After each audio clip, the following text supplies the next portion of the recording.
I'm Phil Lamar. Now, the 90s began inauspiciously as the Groundlings were on the verge of shuttering the doors. After a failed expansion to the East Coast and some, shall we say, sloppy business practices finally caught up with the troupe. Although, through hard work and sacrifice, the Groundlings were able to turn things around. In the early 90s, you had what seemed like an endless stream of company members going on to success on shows like Friends and Saturday Night Live and Mad TV. There was also a development deal with NBC. They redid the stage. And the Groundlings even had their own improv TV show called Instant Comedy with the Groundlings, briefly. Now, during this period in the mid-early 90s, there was also a tremendous upsurge in interest in the Groundlings School. This took the school from being just a feeder for talent to the company to it being an institution in its own right. So, please join me for a look at the wild ride that was the 1990s in a little theater on Melrose Avenue.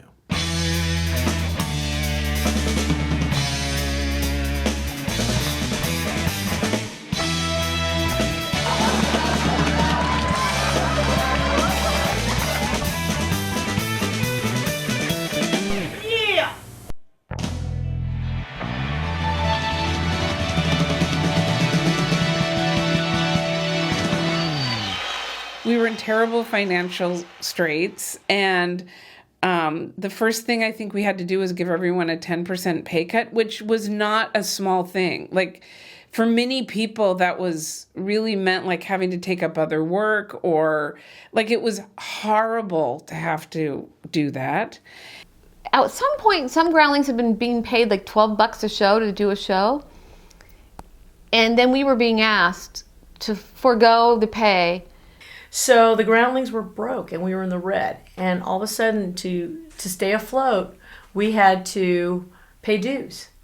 And we had to volunteer our time to answer phones, to work in the box office. I remember I stage managed a couple Sunday shows because no one else could do it. And then when we had to remodel, we all had to pitch in and tear the seats out ourselves and then get donated seats, so they kind of mostly matched, but they didn't. I remember when I was in the Sunday company, there was a thermometer and George McGrath was trying to raise money. The Groundlings were having difficulty paying the rent, and that's when they still rented the theater. And there was talk of them having to move or whatever and this and that. So I made up this show called Your Very Own TV Show. And it was a 2-act play, basically, improvised. The first act was improvising the creation of a TV show. We got the title from the audience, and then there was a scene with the writers and the network and casting, and we would bring up 2 people from the audience to audition for whatever lead role we had established, and then somebody from the audience in the second act would star in this improvised sitcom. And it was super popular. We brought it back a couple of times after the original run, and all the money, everybody donated their time, including the people in the booth and the musicians and this and that, to pay for the Groundlings' rent, basically, is what it was. George McGrath had a song improv class, a workshop, and I was in that, and I think they did it to raise money for the theater. That happened a lot, it seemed. But it was good. I remember many of the exercises. And when I teach, I actually steal from George. But it's all for the theater. I had decided I wanted to become an actress, and my brother's best friend is John Lovitz, and he had just gotten on Saturday Night Live, and I asked his advice what I should do, and he said go to the Groundlings, because out of all the acting classes and my, college, he was a theater major. He said, out of every class I've ever taken, I got the most out of the Groundlings. So that was a pretty good recommendation. So I called them up and they wouldn't take me. And they sent me to Cynthia Seghetti, and I took an improv class there, and then I did the basic level at the Groundlings. Okay.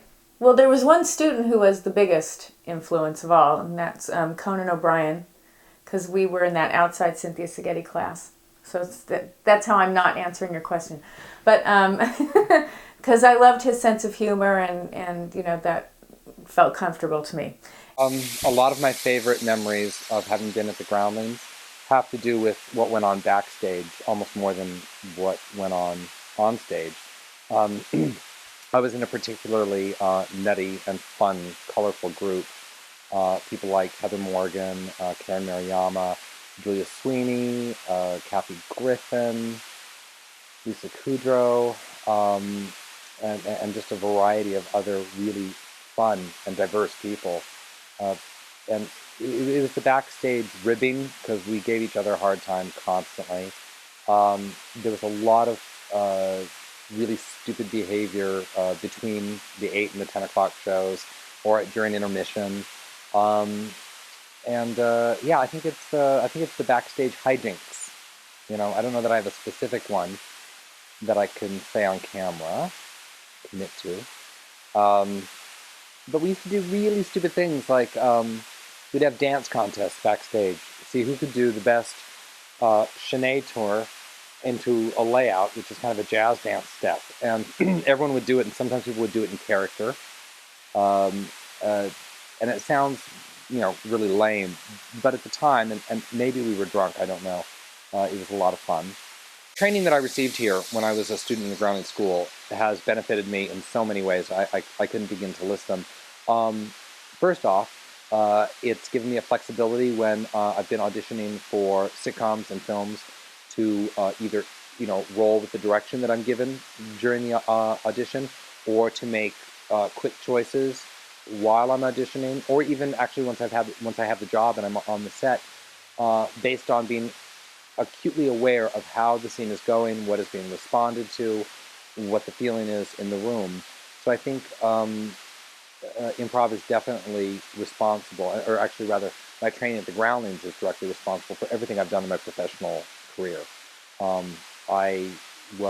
It's great to stay in sketch and improv, but I always think it's the stepping stone to something bigger. It can be, it doesn't have to be, but I think a great movie is a bunch of really well-crafted scenes, and that's what we do here, are well-crafted scenes based on character.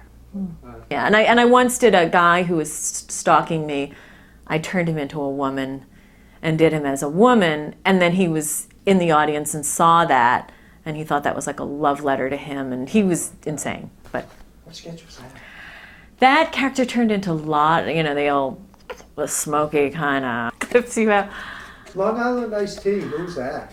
That was, I don't want to say who, that was loosely based on someone, but just a compilation of a lot of girls that I grew up with on Long Island that talked like that. And actually, I think it was actually sort of an annoying character to do, and my dad still remembers. He does. Well, I'm happy to hear that. Yeah, my sister-in-law kind of talks like that, and that has that obnoxious like that laugh, and that's something Groundlings like to do. Is they like to do a funny laugh. Yeah. The sweetest, nicest, cutest guy, really, and they got to talking and everything, and they went out in the parking lot, like he gave her his autograph, and she gave him a blowjob, and it's like, and I know her, you know what I mean? I'm like, can I touch you? My favorite characters? Of you.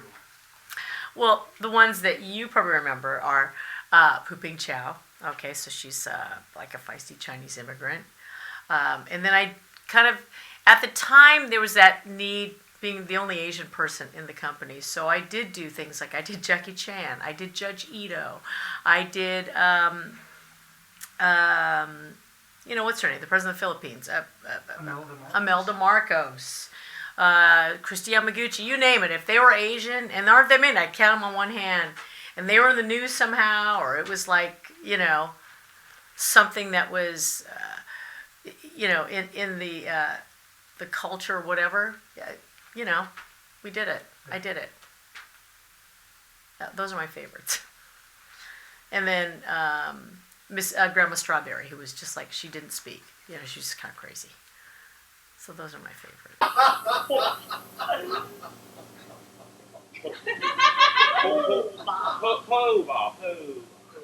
Pork butt. Yeah. A pork butt? No. Okay, then common beef, then that is a beef. What? Beef. You know Smokey the Bear, Gentle Bear, Bear Paw. Oh, bear paw. Yeah. Oh, God, no. Oh, it's okay. We picked the pants off. Not really the pads I'm worried about.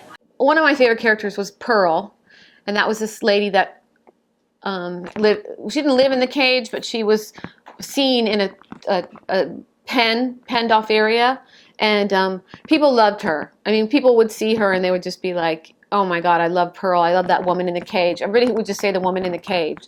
Chips and dips and yeah. Okay, yeah, and listen, have a good time. And also, Bill, can you do me a favor? Could you let Bob know that I would like to see him when he has a minute? Thank you.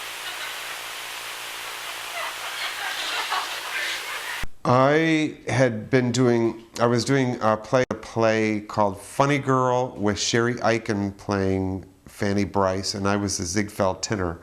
And I thought she was funny, and I asked her about her training, and she said that she studied at the Groundlings. Right around the same time, I was taking a cold reading class with a casting director named Pat Newby, and there was a girl in there that I thought was very funny, named Lynn Stewart.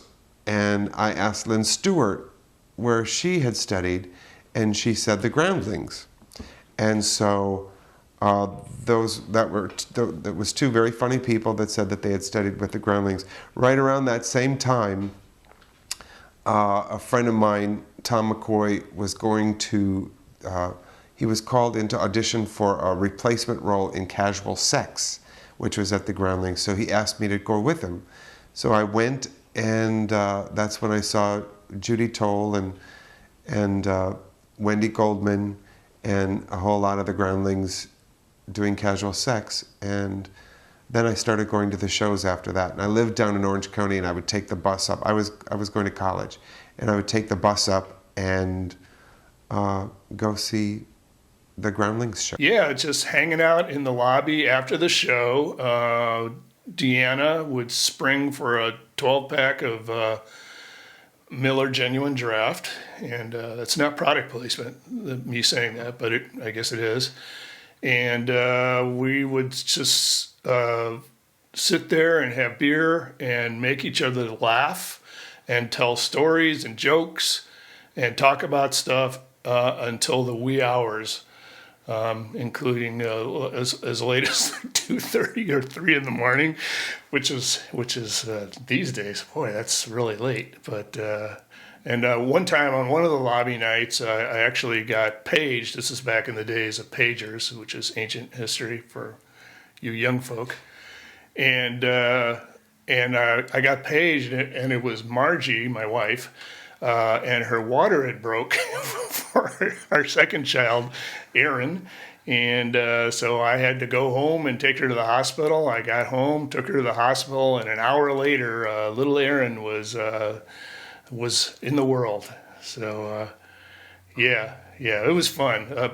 It was always something I looked forward to, is just hanging out with all my buddies. And then half of it, I mean, doing the performing stuff is tons of fun and all that. But my favorite part about it was stuff like lobby night and backstage, where you'd have Mike Hitchcock or Mary Shear, just doing just hilarious, like little bits and stuff like that. And just, again, so much fun, laughing, having a good time. That place it means to me is laughing and having fun. Well, I had one that I ended up using. It was your favorite actress on a talk show, and I ended up taking that character, and I made an HBO series based on her, that character. And I had to give her a name once she was going to be part of the series, Valerie Cherish. I'll tell you something else. I love this damn planet. It's my home. So please, save the planet as a favor to me.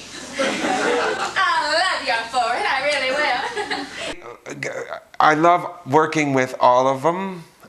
They're all my favorite people. Let's see. My group that I worked with a lot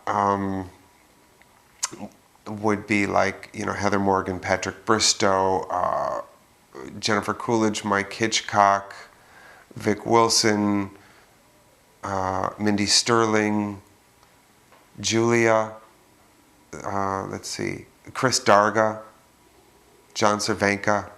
There were a whole bunch of them.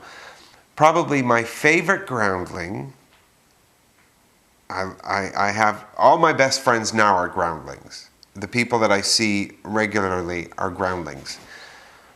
But the person that I would say would be my favorite groundling would be Deanna Oliver, because Tracy Newman's pretty spectacular too, but Tracy was the first one that really made me feel talented, and she was my writing lab teacher. And then Deanna just was incredible. She gave me such confidence and made me feel that I could do anything. And she was my director during most of the time that I was there. And she just gave tirelessly of herself. Especially in television, you don't have a lot of time, and they just hand you a script and expect you to either interpret the character or a lot of times create a character based on what they've written. And here at the Groundlings, that was like the first and the primary skill, is how to find a character and give it a voice and give the character behavior and do it quickly. Sometimes instant. My least favorite memory of the Groundlings was the time that I was putting a fat suit on in a real quick change, and I felt something crawling, and I reached down, and it was a cockroach that was about this big, and I threw it down on the ground, and everybody around me started screaming, and somebody stepped on it and killed it, and I was real rattled. And then I had to go out and do a song improv, and I just remember during the song improv feeling like my body was covered with bugs.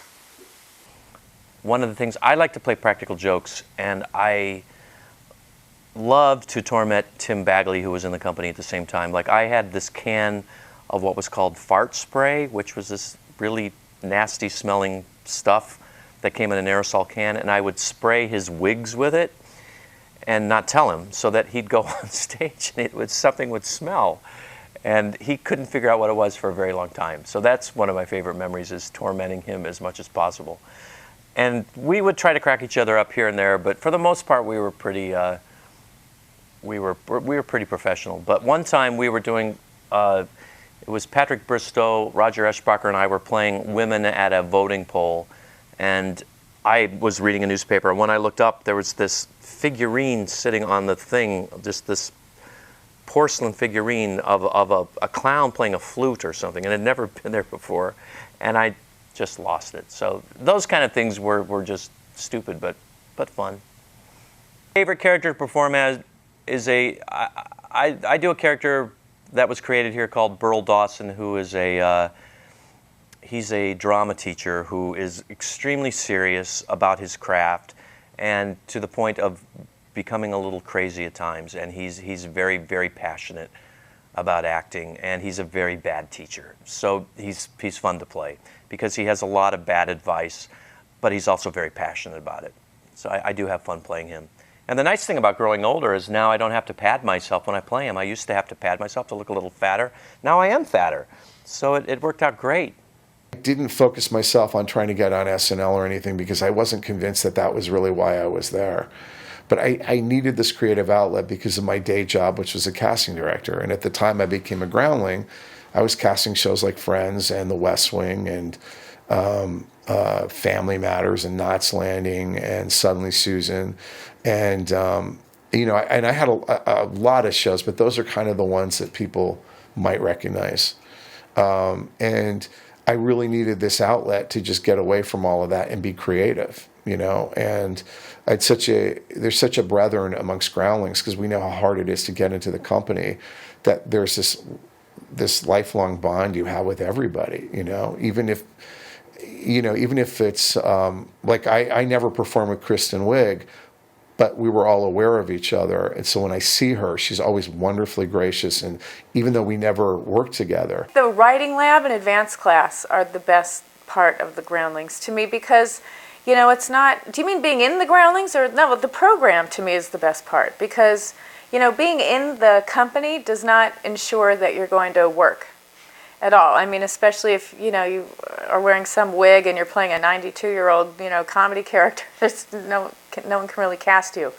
And so I thought that the biggest benefit for me came out of the program, and the teachers that, you know, if they think, you know, you're funny or you kind of got something, and it's a network, the Groundlings, and I thought that was really useful. It got me Robin Schiff wrote a play, and I did the play, and then that, you know, ultimately became Romy and Michelle's high school reunion, you know, the movie. But, you know, that was my very first job.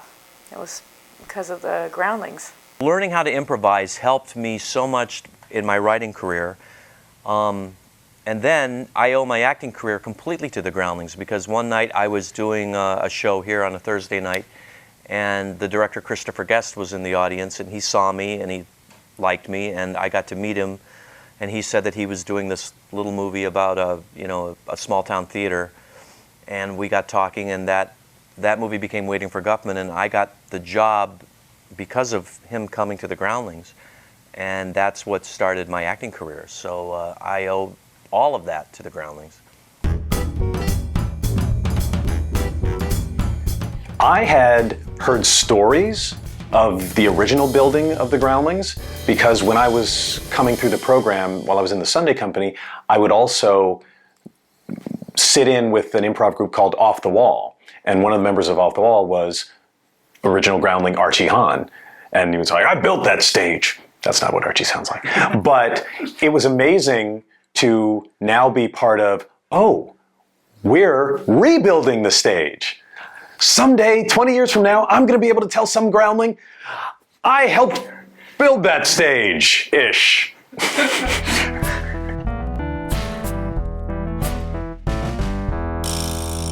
It felt like the hottest day of the year. We went in a white van. Do you remember this? We went downtown, and it was like downtown was empty. There was like it was like one of those hot, like those summer days where it's like it's 9 a.m. and it's already like 95 degrees, and it was silent. Like downtown was silent. And then I remember we, you know, like shuffled up an elevator and everything, and then we were in the courtroom, or one of the courtrooms, and all like electronic equipment and everything there. But my memory was Chris Kattan did this, that monkey, and the whole thing with me was I was his bride or his love interest. This is like his third time doing this character. But I had to make a big appearance because I was the surprise. So we were not on a stage, we were in a courtroom. So I had to hide in like a witness stand, like under the door, you know, like where Kato Kalin had been or something, or Al Cowlings, or I don't know. Like, so I'm in there, and then I make my, you know, boom, I pop out of the door and do my little, however it was. And they loved it. So. Yeah, so when you're talking about the Romeo sketch, one of the things I also remember about it was that was one of the sketches that went over to the OJ jury. Apparently the OJ jury, because they were in sequester, had a whole lineup of entertainment for the weekends. And so the Groundlings was enlisted to go down to the courthouse because they were sequestered. Nobody could know where they were sequestered at. So they literally had to go back to the courtroom that they've spent countless hours in to enjoy their entertainment. But it was the only way they could get entertained. So it was very surreal to be in that courtroom and to perform in front of them and actually see their faces, because that was the other thing. As a viewer of the OJ trial, we had no idea what this jury looked like. And they all seemed so nice, and I just felt bad because I kept thinking, and this was really early on, and I kept thinking they're going to be there for years. And beforehand they had said, you know, if you have any material that you're doing in the current review that is about OJ or the trial or anything, you can't do it in the show. And we did have some stuff. There was like Karen Murayama doing Judge Ito, for example, doing stand-up. So anyway, so we couldn't do that. There were a couple of improvs in the show, I remember. I remember Will Ferrell and Steve Kahila doing a sports one where they got a made up sport from the jury, and then they had to run with a play-by-play of it. And Will did Harry Carey, which later, was kind of one of his more famous SNL bits. They had to keep tabs of us on at all times, make sure none of us were straying from the group. We all had to go up in the elevator together. It was just weird because it was such a small audience, and we did it in the courtroom, which isn't really a great, funny place. Like, you don't walk into a courtroom and immediately laugh. It was weird, but it was a cool experience. It had become a Groundling tradition for me to close the show with a song improv. So Melanie Graham was our director for this show. And she, brings me out, and the suggestion is, give us the title of a movie that doesn't have a love song in it. And almost in unison, the jury says, The Shawshank Redemption. And I'm standing there going, The Shawshank. That's because apparently they, at movie night, like the night before, they had seen The Shawshank Redemption. The Shawshank Redemption, the movie about the guy who's wrongfully accused of murdering his wife and is in prison.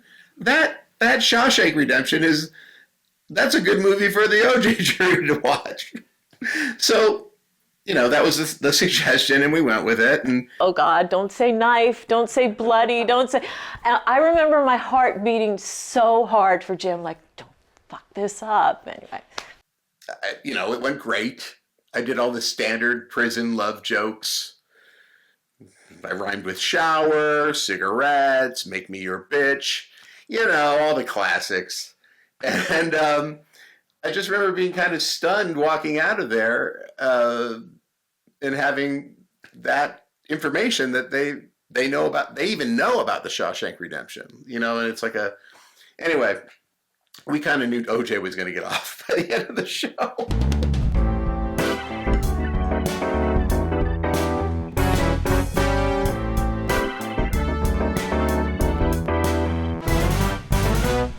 In my opinion, the Groundlings is not really a company, it's a building, and your company is the people that you come up with. So for me, my Groundlings was the people that were in my intermediate advanced show and Sunday show and then the main show. But even more, the Groundlings for me is my Sunday show experience, kind of. The people ahead of me, so a lot of the people that I loved and admired and wanted to be a Groundling because of were gone by the time I became a Groundling, because I loved Vic Wilson, so wanted to be in the company with Vic Wilson and Tim Bagley, and I just thought they were fantastic, and Mike Hitchcock and John Cervenka, but mostly they were gone, and so the people that I worked with in my own group, I wrote mostly with Will Ferrell and Amy Smallman, until Amy didn't get into the Groundlings, she got cut from the Sunday Groundlings. And Will and I got into the Groundlings at the same time, and then he fairly quickly went to Saturday Night Live. So that was the sad part of the Groundlings for me, was the two people I like to write with most. One got cut and one moved on. And so those were my favorite two people.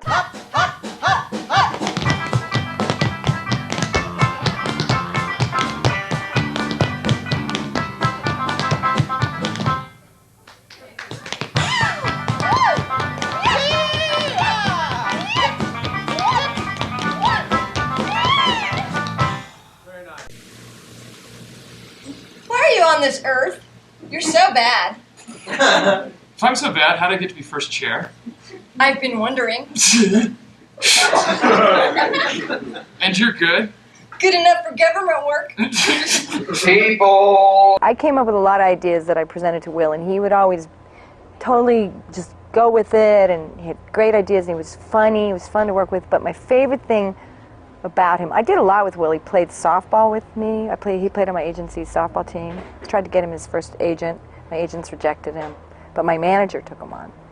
But the great thing about Will was that Will lived in Orange County with his mom, and he would drive up, and he would come to my place to write because I lived in Silver Lake, and I had a my husband, who was my boyfriend then, had a big apartment, but we had a lot of cats. Now, Will was horribly allergic to cats, but this never, you know how people who are allergic to cats will not go near your house? Like, oh, I can't come, you have cats? This never, ever stopped Will, ever. He came, and, you know, within 45 minutes, he would be completely swollen, and sneezing. And he would, like, say nothing. He'd go, like, oh, excuse me, and he'd go take some, you know, medication, and he'd just go right on. He never stopped working. Like, he never, ever, it was amazing. And I always thought that was, I never met anybody else like that, who didn't make a huge deal about their allergies. And God bless him, I understand why, but he never did. Yeah, that was the first big musical piece we did. It was Will Ferrell and Maggie Baird and me, and we all three wrote it. And it was Maggie and Will were getting married, and they wanted to come to a ballroom instructor for their first dance and to learn a dance. And I kind of had it seemed that I was probably gay, but maybe not out, and so I pretended to take a liking to Maggie, you know, to her character, and Will's character was very offended by it. And then I would have to dance with both of them alone. And yeah, you're right. It was, yeah, Will was really clumsy, and we were throwing. Yeah, that was a lot of fun. That was a great.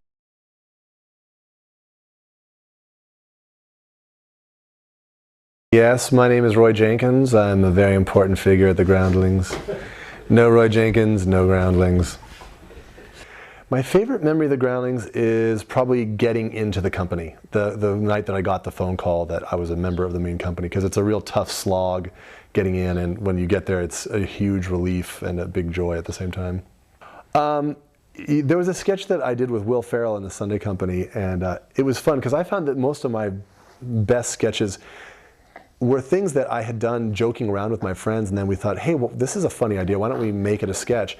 And Will and I used to do this thing where when we would talk, we would get so close that our noses would touch, and we would pretend like it was completely normal.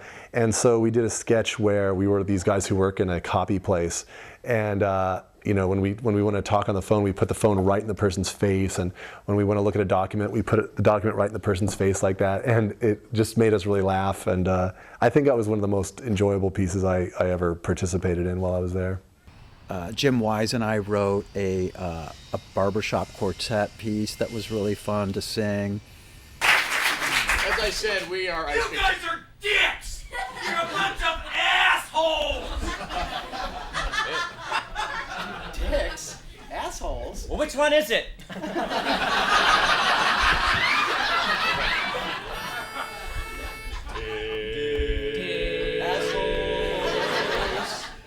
We're here today to sing for you and hopefully amuse. But after what he just said, right now we're quite confused.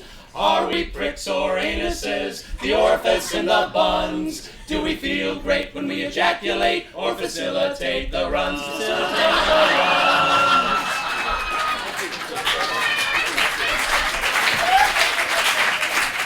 Improv show. The NBC deal was where I think they went and came around and asked all the Groundlings to kind of pair up, or not even pair up, just come in with a bunch of pitches for shows. And again, that was one of those things where my wife was helping me type up this list of things, and one of the last ones, I said, I got one more. It was like 1 a.m. She goes, I can't. I go, one more, just one more. And she typed it up. That was the one they picked, and it was $48,000 that we got out of that. And she didn't want to type it. I just remember going like, oh, mother of pearl. Thank God we got through that. But that was a big thing. And you know, we went in and it went to a script, and then they didn't pick it. You were the winner. I was the winner.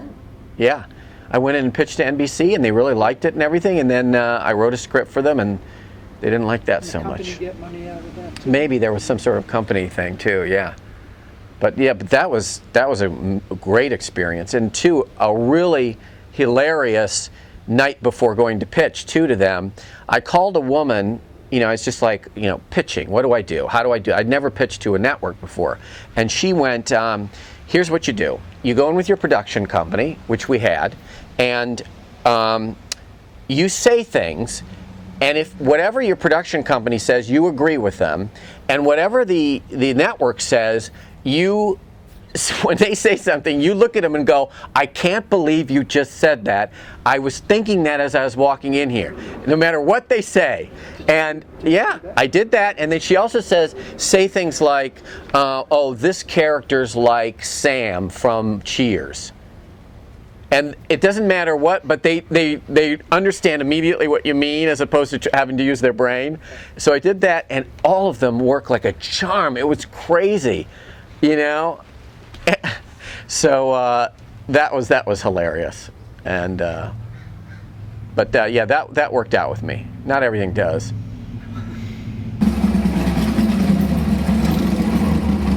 That's where we bring the funny.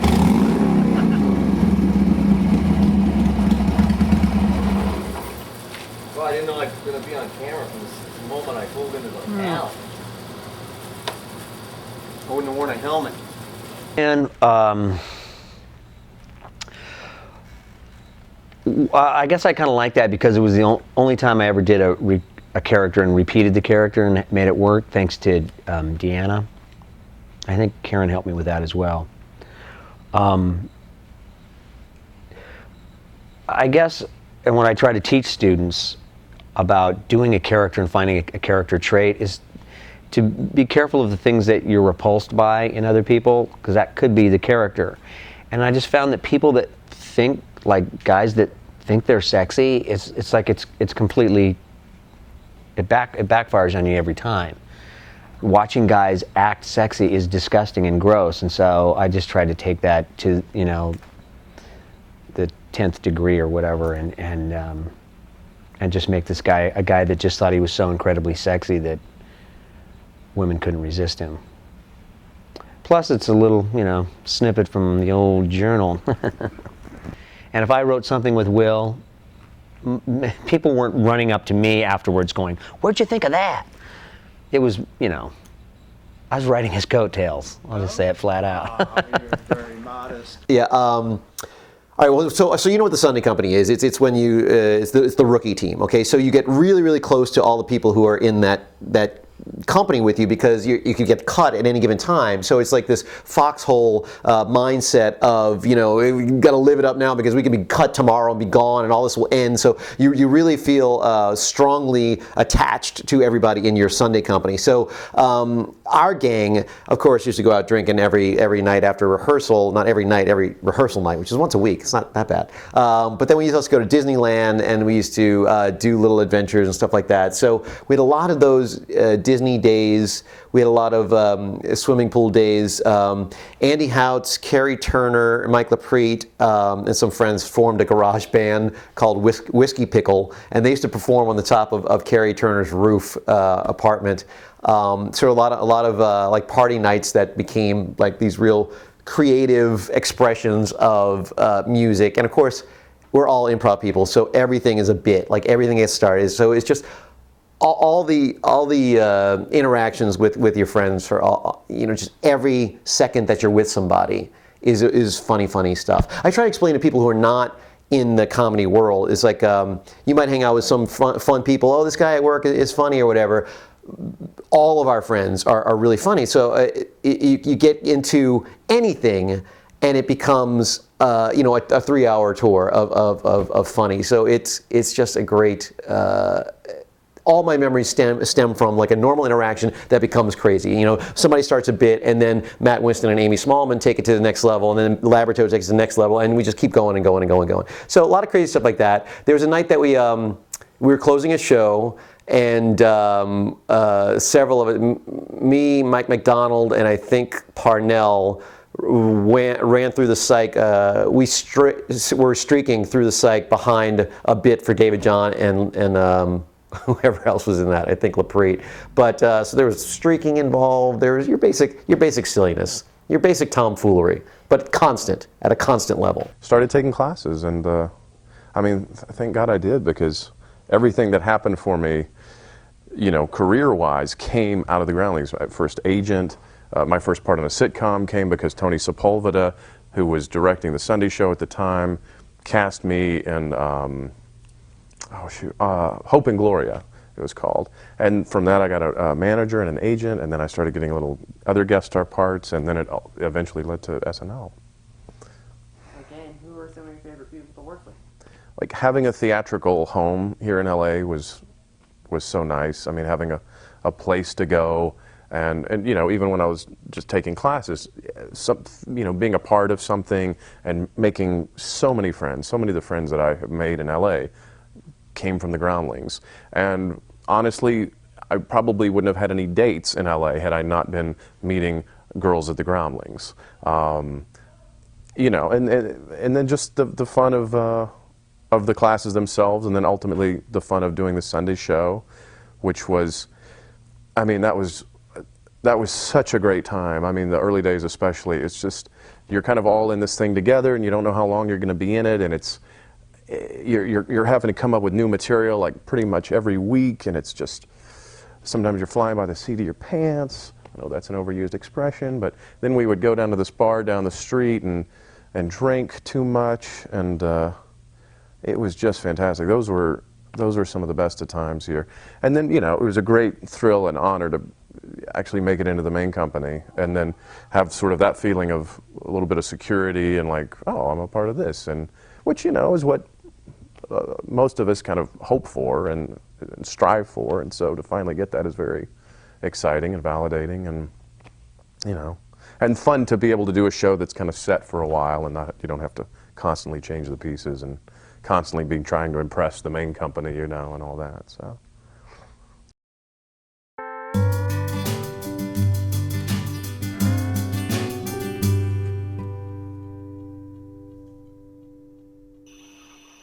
A huge fan of Phil Hartman. I loved him, and so I don't know if he influenced my comedy as much. I just I don't know. It's I would kind of look around at everyone who was doing comedy. I think you take little pieces and learn things from all comedians. So, but there were so many great people who came out of the Groundlings.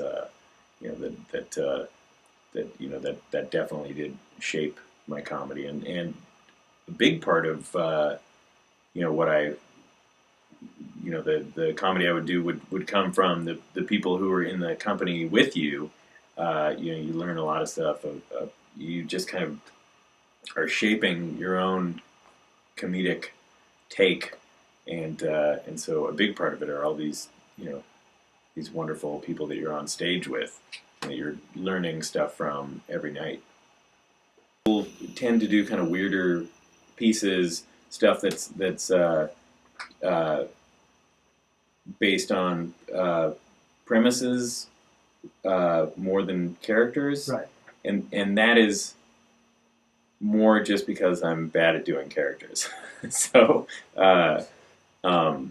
you know, and sometimes I'll do characters, but they're these, you know, kind of big over the top characters because I'm not very good at doing a refined, subtle characters. Well, sometimes I can do, you know, but more it's. Did you have a favorite character?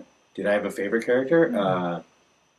My favorite character, I think, was probably Tim Calhoun coming out of the Groundlings. I did that, and Deanna Oliver was great because she, because I've done that character on Saturday Night Live from time to time, and if people ever come up, they're usually talking about. I move my hands like this. It's a politician character who talks very slowly, and everyone always comments about this. And I had nothing to do with that. I was Deanna Oliver, who was directing the company at the time. She said, oh, "You got to do something with your hands. You're just standing there. Why don't you do this?" So that was all her. So thank God she said that. In conclusion and in summary, vote for me, Tim Calhoun, for President of America. Me, Tim Calhoun, the candidate who stands for that. I was bartending at this hotel. I had just moved to LA. I'd been here for about a year, and this girl came up to the bar, and it was Phil Hartman's sister. And she sat down and we started talking, and she said she had a map of LA, and she was looking for Melrose because she wanted to go to the Groundlings Theater because she said that's where her brother got his start. And of course at the time Phil was still alive, and she told me all about the theater and how they did sketch, comedy, and improv. That's where Phil, studied, and that's where they found him for SNL. So I immediately went to see a show the next night I had off, and I was just really blown away by what I saw on stage. And I was so poor, I had no money. I had no refrigerator. I didn't know when you moved here that they don't automatically give you a refrigerator. So I had no refrigerator. I was so poor. And I didn't have enough money to take a class at the Groundlings. And that's all I talked about with the people that came in and sat in my station and all the people I worked with. And on my birthday, all of the regulars and all of my friends chipped in to buy me my first class at the Groundlings. Okay, and do you have a favorite memory? Deanna just was incredible. She gave me such confidence and made me feel that I could do anything. And she was my director during most of the time that I was there. And she just gave tirelessly of herself to the Groundlings. For me, Deanna was the best probably because she just guided me, and she directed my one-person show Happy Hour, and we won an award for that, and it was really because of her that we got that award. But I get to keep it. Okay, 1, 2, 3.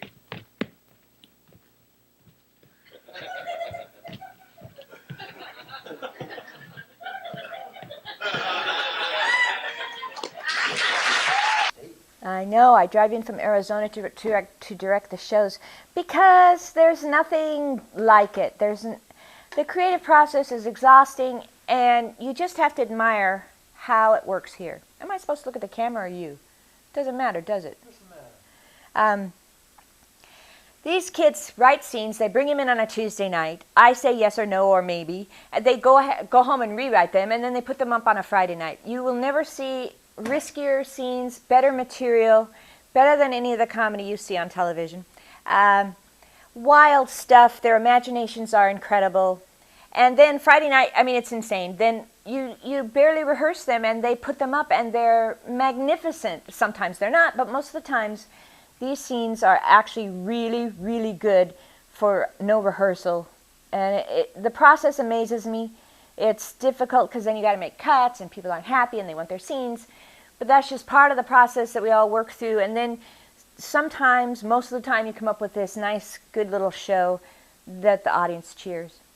I think the first time I retired from directing, of course I came back. I'm like everybody else who retires and keeps coming back like a ball player. I'm a little bit like Roger Clemens. I'm out, I'm back. They hosted a huge party, and everybody made Deanna masks. They looked just like me, and there was all kinds of dancing on the stage and lots of drinking, and Mike McDonald was nude, and Mary Scheer was dancing like a maniac, and everybody, Jennifer Joyce, they all had Deanna masks, and they put on an entire dance sketch that was Deanna dancing. So I guess what I'm saying, my best memory of myself here is myself. You're gonna laugh till you cry, don't you know? Lights up, we're ready to go. We got our own TV show. We got our own TV show. I was a big part of that, although I almost wasn't, because they wanted Chip to do it, and Chip got like the Brian Benben show. And so it ended up being McDonald, me, Palermo, Amy, and Mindy. Yeah, that was a grind. Those were a grind. Remember, McDonald had already started at Mad TV by the time we got this going. And these are long days. We shot a lot of improv, and sometimes it wasn't going great. We had to squeeze out, it was a strip show, so we had to squeeze out what, 5 half hours or 5 22-minute shows. It ends up being 6. Yeah, it was quite a lot. It was quite a lot. But yeah, a lot of singing, a lot of fun hosts. You got to sing songs with Ernie Hudson. Sang songs. I guess I sang with Ernie, huh? And Chip. And Chip, yeah, and Mike McDonald a lot. Trying to think of who. Oh, what's her name? Sandra Bernhardt. That was a good one. Sandra Bernhardt. I said Sandra. I don't know. Yeah, I feel when I'm around him, sort of more formal. Sandra Bernhardt. Yeah, that was I remember that was being as being a fun one.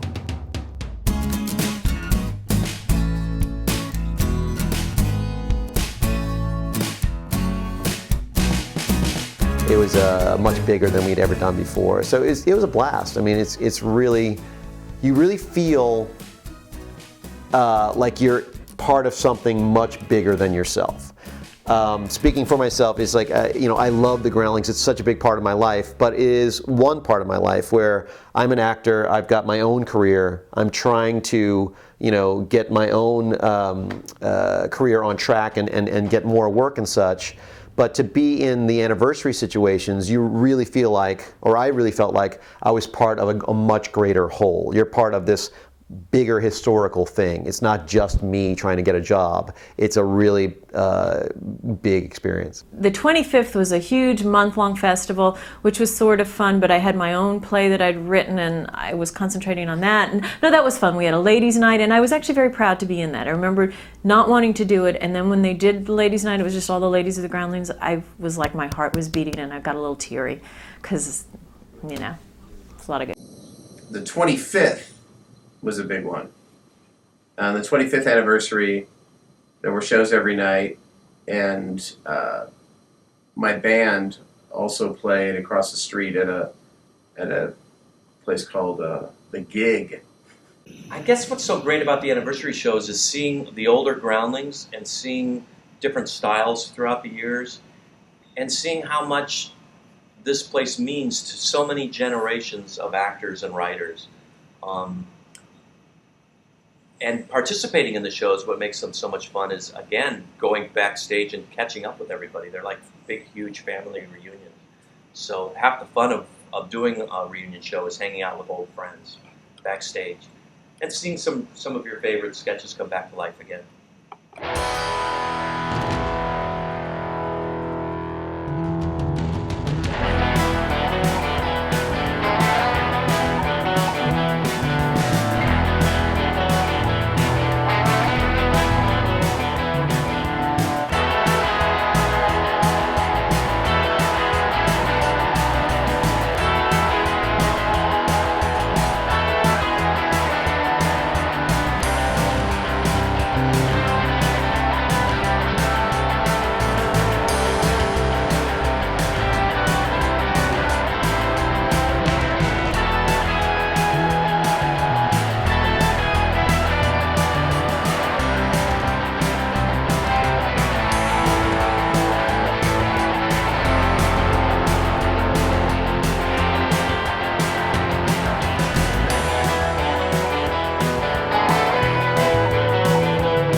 I walked in the door, you expect me to do some kind of reverse slam, bust a rap.